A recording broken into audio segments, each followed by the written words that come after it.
right? That's something that's important to me. So we're going to use this 2018 Yukon Denali driver assistance system error as a good case study of the interdependence of systems and why taking a full system scan and really breaking that down and paying attention to it may cause us to have more information than what we expected in the beginning, and maybe we can catch an issue before it happens. So this is one of my favorite case studies. It's in most of my classes because it touches so many different pieces of the vehicle. It's actually starting to get dated now. When I first put it in my class was late 2019. The car is 1 year old, so now it's officially for what we're seeing. It's still a new vehicle for what a lot of you guys will see in your bays, but it's starting to age a little bit. So just bear with me here. So this particular vehicle has a service driver assistance system error, and the cruise control is non-functional. Now that is the complaint from the current vehicle owner of the vehicle at the time. And this is an interesting scenario. This is a customer of mine that I still have today. His name's Alex, and Alex likes to purchase vehicles wrecked, repair them, and sell them. And he owns a couple companies around Tulsa.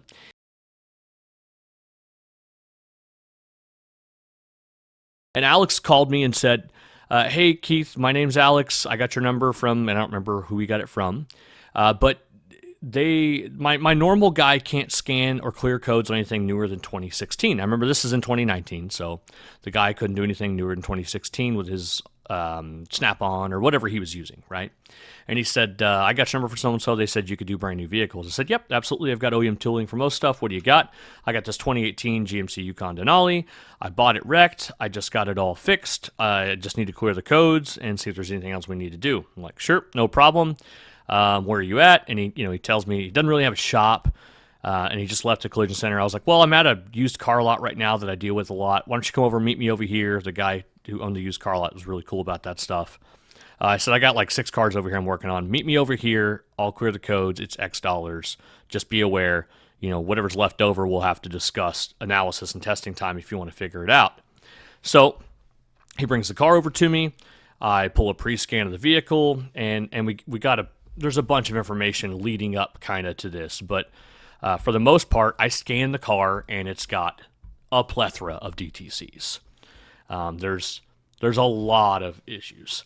So in the engine control module, we've got 4 DTCs, 3 in the brake module, 3 in the distance sensing cruise control, 2 in the PSCM, 4 in the body controller, 16 in the airbag module, 1 in the active safety control, 1 in the human interface, 1 in the front control view, and then there's 20 modules that have no DTCs in them. Now, if you take a look, something I want you to note in this is that the odometer reading at this point in time to the scan is 5,244 miles, and this is 7/12 of 2019. So this is when I did this scan report. Now, when I wrote this class, I wanted to use aftermarket tools for everything, but I didn't get to part of the way through. I had to break out some OEM tooling. I was originally trying to write this case study for my ADOS class, which it is in the ADOS class, to display the use of aftermarket tools versus OEM, to show the difference in the two and how they display data and how they could be used when there's a limitation of what an aftermarket tool can do. And this case study still definitely shows that. But the big part of this is taking a picture of everything that's there. So you can see there's a plethora of DTCs. Now, this is actually the scan after I clear the DTCs, because I'm technically at this time I was called upon, or the vehicle's brought to me and I was paid to just clear the DTCs. And this is what was left over. So I said, okay, just so you know, this is everything that's still in there. We've got some issues we need to deal with. He's like, okay. Well, I have this distance sensing cruise control error, and my cruise control doesn't work, or it says service driver's assistance, which the advanced driver's assistance system, the ADAS system, is his primary concern. Really, his symptom is the cruise control doesn't work, right? Like a lot of customers bring the car in and say, hey, my remote start doesn't work. I'm like, well, you have a check engine light on. It's not going to work on a GM. I don't care about the check engine light. I just want the remote start to work. I'm like, that's not how, we don't have that option. We have to repair the check engine light in order to get the remote start to work. So just like this, we've got to repair whatever issues have to do with anything with the advanced driver's assistance system. And it's an interdependent system. It works with the brakes. It works with everything on the car in order to do that. So the brake control module has 3 DTCs. The distance sensing cruise control's got 2. The power steering system's got a couple as well, and that's also an integral part of that. And I'm positive that the airbag system does too in some way, form, or another, right? Those are all parts of that system. Along with the front control view camera, it has a code for lost common body control module. Not sure exactly why that's there if both of those talk, but they may be on a different network. So there's all these little pieces that are playing in with me looking at this. So we look at this thing and we go, okay, we've got some stuff we need to deal with, but we have a calibration not learned error on the distance sensing cruise control module. So the discussion starts of what was done to the vehicle. So we start with a complete repair history. Was the module replaced? Was the question. And he said, well, what's the distance sensing cruise control module? I said, well, it's a black box that bolts on this car on the end of the frame horn, and it's behind the bumper. And he said, yeah, I think we did replace that. That's where the primary part of the damage was the left lower front side. So, okay, so we've got some OEM repair procedures we need to follow. We've got to perform the programming of that module to put software in it. We've got to configure it for the vehicle. That's a secondary step for this vehicle. Traditionally, General Motors, when you would program a module, it would program and configure the module.